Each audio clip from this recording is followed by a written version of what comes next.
in the off-season Outlook series to probably finish off the videos I'll do today on this channel, and then I'm going to go over to the other channel and do some work over there because this is what I do all day. So the Detroit Red Wings are an interesting team. They are this off-season because there's a lot of names on this board, a lot of expiring contracts. They owe a lot less money for next year than anybody else. So there's two things that Yzerman can do with this.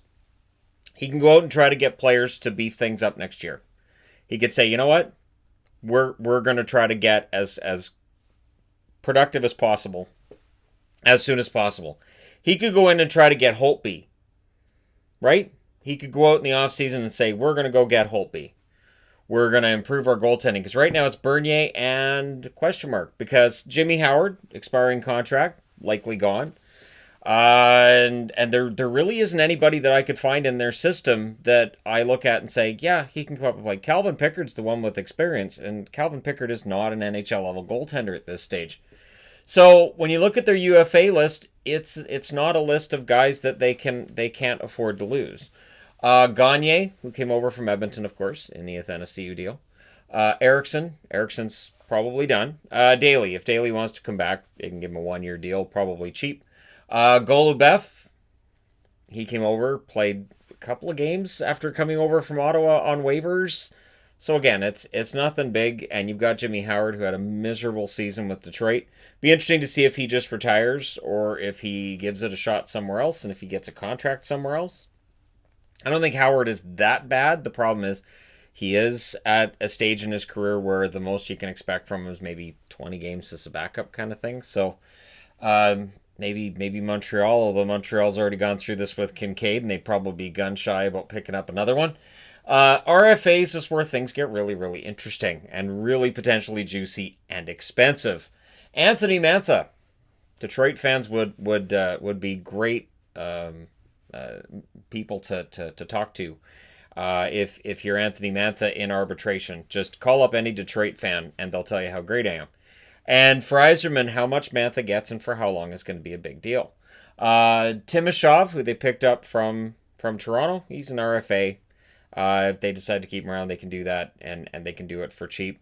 Bertuzzi, arbitration rates, a lot of arbitration. So if we have arbitration happen in the offseason, once we officially reach it, there could be a lot of Red Wings lined up for this. And what Tyler Bertuzzi and Anthony Mantha gets, and to some extent Robbie Fabry as well, I would think Fabry signs a bridge deal and wants to show Detroit that this isn't just a one-off and that he can keep this up. Fabry fit in very well with Detroit. So those three guys could go a very long way to deciding how much better Detroit can make themselves next year. Adam Ernie is in there. Brendan Perlini. I would not be surprised to see them not qualify Perlini and let him go to our unrestricted free agency. Christopher N. and Madison Bowie as well. So Bowie, half decent in places. He may very well get moved in the offseason. They may see if there's a market for him at some stage during the offseason. Again, we're currently under the roster freeze. But it should get better for Detroit. This year, 17, 49, and 5, 39 points. That's a miserable season. 32, 40, and 10 was their record last year, 74 points. In the year before, 30, 39, and 13, 73 points. So things have been bad for Detroit for a while. I can't see them being this bad again next year. There's just too much cap space, depending on, of course, what happens with all of that and whatnot. Detroit has money. If Detroit wanted to this summer say, you know what, we're going to give Taylor Hall a bucket of money, they will have a bucket of money that other teams can't give. No matter what they do with the cap, no matter how things get adjusted for next year, they will have the space. And who knows, maybe they go in on that. Now, their best contract, I went with Larkin at $6.1 million until 2023, so that's three more years at $6 million. I do think Larkin gets overrated sometimes by Detroit fans, but I get it. And at the same time, I think he gets underrated by fans outside of Detroit as well. So it's kind of, I guess it kind of balances out a little bit. Worst contract, Abdelkader. You can argue Franz Nielsen as well, but Abdelkader goes till 2023 at 4.25. I believe Nielsen's expires at 2022. So really, they're both bad contracts. They're both holdovers from Ken Holland.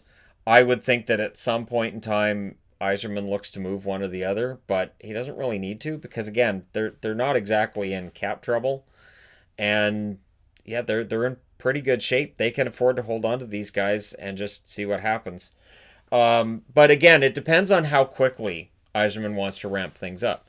And that may depend on where they fall in the draft. So that number 1 draft pick, if it's number 1 overall and it's Lafreniere could speed up the return to respectability for Detroit and do away with these games where once it's 1-0 for the other team, you can go, well, what else is on, and change the channel, which is kind of what I was doing with Detroit games this year.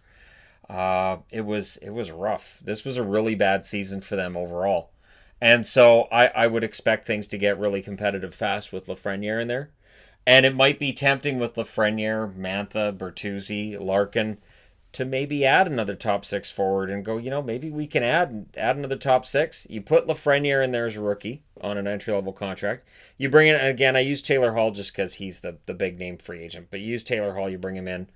How many more goals do you score just with those 2 players? And then it's a matter of the defense and the goaltending, which are still a problem. Hey, when you have 39 points in roughly 70 games, your team has a lot of problems. It's not just any one area that's a problem. So there are a lot of things to get fixed, but if you fix that attack first, and if you're able to bring in a goaltender, right, Detroit could be very interesting right out of the gate. Now, rookies could go a long way as well. Maurice Cider got kind of close to making the roster right out of the gate as a draft pick. He was a surprise draft pick.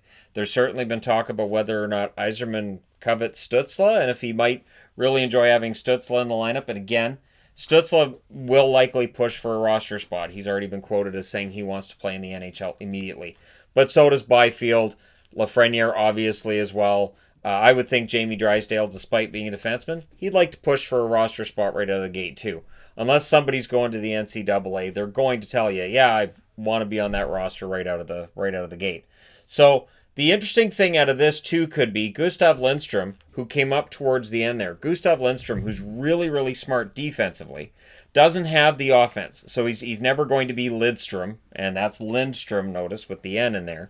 He's never going to be Nick Lidstrom, obviously, but defensively, he could be a Langway. And I really liked his game right out. As soon as his first game, I was like, okay, this kid seems to be smart and a good defenseman and capable in his own end. And he's not bad with the puck. He's pretty good away from the puck. This could be a really, really interesting turn of events. Javonni Smith, I don't know how much offense is going to be there, but he's an energy player, and he's still technically a rookie into next season because he played 21 games this year. So he's still technically a rookie for next year, and we'll see what happens with him. And Joe Veleno could be an interesting one. Not great stats in Grand Rapids this year. Whether you're looking at his offense, whether you're looking at his plus minus, whatever you tend to look at.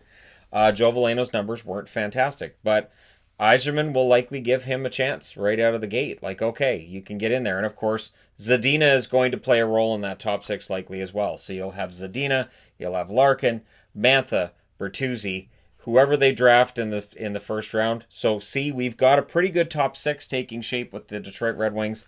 They may very well have somewhat of a quick turnaround. Maybe they look for a big name defenseman. Maybe Yzerman says, you know what, I like the attack. I'm going to add somebody on the blue line. I'm going to add a goaltender, and we're going to go that direction.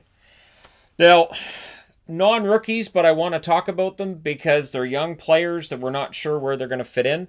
Evgeni Sveshnikov. And I know that there are those that get upset because I say I don't think he's going to end up being an NHL level player. I think we're going from prospect to project with him. This fall is going to be huge. So again, providing there are training camps this fall. And watching the news today, they were saying, sporting events could very well happen without fans in the stands. All of them. All the sports are talking about doing it that way. So let's just assume we have a training camp on time and we have all of this in this weird new normal that we're going to be following. Evgeni Sveshnikov could be pushing for a spot. And it might be interesting to see what Yzerman does. Because here's the thing. I've already named off what's probably going to be their top 6. If Svechnikov's not a top 6 forward, if he's in the bottom 6, can he reinvent his game and have that level of determination, effort, grit, whatever you want to call it, that can make him a really effective bottom 6 forward? Michael Rasmussen, who was a first-round draft pick, and he's had his stops and starts. Of course, he was in their lineup a lot last season, played in the American League this season. Where does he fit in next year? So what kind of spot does he get, or is he just going to be an American Hockey League player from here on. Dennis Chalowski. Chalowski played for them plenty and then got sent back to the AHL to work further on his game. If he becomes a top 4 defenseman next year and if he shows that he can be effective, how much further along are the Detroit Red Wings? And then Taro Hirose, who looked good out of the gate his first time around and then spent more time in the American League as well. All of these players that have been sort of percolating at the minor league level will have a chance to come up to the NHL level. And it should be really interesting to see which ones make it, which ones break through, which one of the rookies end up breaking through. Because, again, it feels like this is bottom. It feels like this is the year where this team's completely bottomed out. And we're going to see things get better. And when things start to get better, they can get better quickly. We've seen that in the past where teams that we expect, they're 2 or 3 years out, suddenly they're much better. So Detroit, I don't expect them back in the playoffs this coming season, obviously. But they could end up back at, say, 74 points next year. They could end up being a team that trends very quickly in the opposite direction. And then the year after, we can start talking about maybe they could be a playoff team, maybe with a couple of additions. If Steve Yzerman can keep himself with this young team well below salary cap, wherever it is, and afford himself a chance to augment this roster with a couple of key veterans here and there, definitely a veteran number 1 goaltender and probably a veteran on the blue line, this team could get dangerous quickly. But let me know what you guys think in the comment section below, as always. Don't forget to hit like and subscribe if you're browsing your way through, you just happened upon this video. And remember, stay home as much as you can, stay safe, and we will get through all of this so we can discuss this in more detail once we get to the summer. Because again, when I'm doing these overviews, I have to keep it as general as possible because we don't really know where things are going to end up. So, hopefully there's some more certainty over the next, I'll say, year and a half.